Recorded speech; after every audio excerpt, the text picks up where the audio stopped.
You are about to receive your flowers. Your flowers are coming.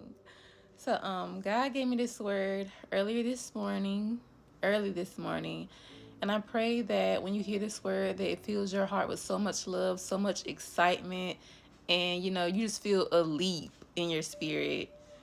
Because when God gave me this word, that's how I felt. So I pray it does the same for you.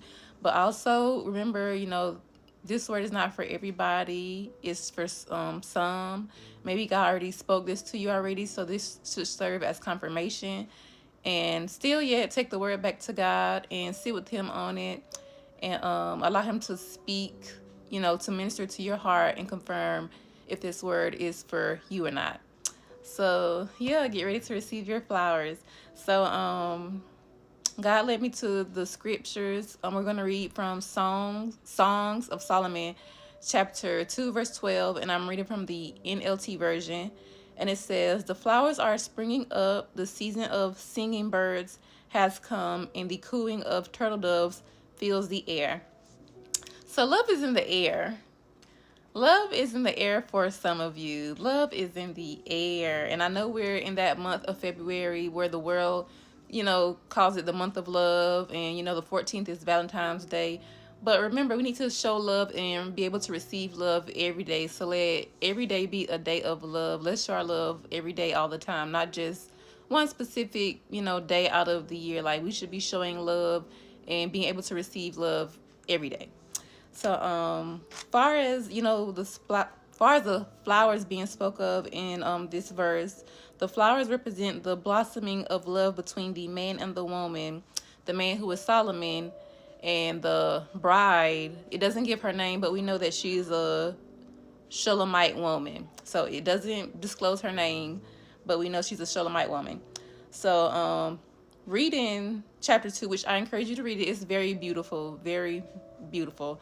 I encourage you to read it. So in chapter 2, we see the deep expression of love between the two and their deep desire to be together and their longing and affection for one another. We're going to read verses 16 through 17 as well. And it says, "My lover is mine and I am his. He browses among the lilies before the dawn breezes blow and the night shadows flee. Return to me, my love, like a gazelle or a young stag on the ragged mountains."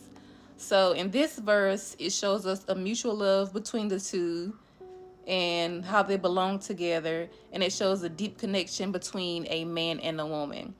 And it also shows their commitment to one another and their longing for each other's presence. So I looked up, what is the representation of lilies, and it's purity, beauty, divine provision, resurrection, rebirth, love, and new beginning. So maybe that's specific for someone. Also, God gave me a dream. Um, Sometime last week, He gave me a dream. I can't disclose the whole dream because certain things are just between me and God, but I can share one part. In the dream, I saw like a bunch of red roses, a bunch of pretty red roses, like too many to count. And I was just, thinking like, what does red roses represent? Like we know it represents love, but what else? So red roses, God showed me that red roses can represent the blood of Jesus Christ and His sacrificial love for us. It also represents His passion and the beauty of His creation. And it can also represent, love, passion, romance, desire, commitment, devotion, longing, appreciation, and deep affection.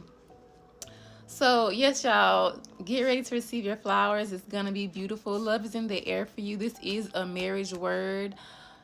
God's marriage promise for you is coming to pass, and it's going to be so beautiful because you waited on the Lord to put this union together. And God has seen how you've been praying and interceding on behalf of your spouse, how you've been covering them and keeping them in prayer, just continuing to bring them to God. And He also sees your heart, how you've been longing for, the love of your spouse, their affection, and to just be in their presence, just to finally be with them. He sees how you've been, thinking of your spouse, and your spouse has been thinking of you as well. And God sees that you are ready, and He's about to bring the both of you together. And I just want to say congratulations. Before you receive your flowers, I just want to say congratulations. Um, and like I said, show love every day. Like, it doesn't have to be just because, it's the month of love. Love can be any day. Um, also, as far as chapter 2, verse 12, from a spiritual aspect, Solomon can represent Jesus Christ, and the bride can represent the church, meaning that maybe God is calling you into deeper intimacy with you, just calling you to spend more time with Him, deepen your connection with Him, sit with Him more, spend time with Him more, be more intentional with spending time with God, and just build on that connection with Him, that relationship with Him, just being, you know, closer to Him. He could be calling you just to, be closer to Him. So that could be for somebody too. Maybe not far as the marriage standpoint of the word, but maybe God is calling you to, spend more time with Him to deepen the connection between you both. Overall, the relationship between Solomon and his bride, it gives a model of a loving marriage that has adoration and mutual respect. And it also shows that true love is not only a feeling but a commitment, and shows God's design for relationships and how to remain grounded in continuous expression and appreciation for one another.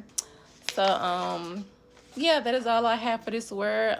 If it's not for you, don't be discouraged. That just means that, it's not your time yet, but it will come, and that God is just still, you know, writing your love story. That's all that means. That means your love story is continuing to be written. God is just working out all the details and things. So do not get discouraged. Just know that when your time comes, that your love story is going to be beautiful because you waited on God. So yes, take this word back to God. Test the spirit by the spirit. Take this word back to God. Take me back to God. And like I said, congratulations for those who are receiving their flowers, and your love story is going to be so beautiful because it was written by God Himself.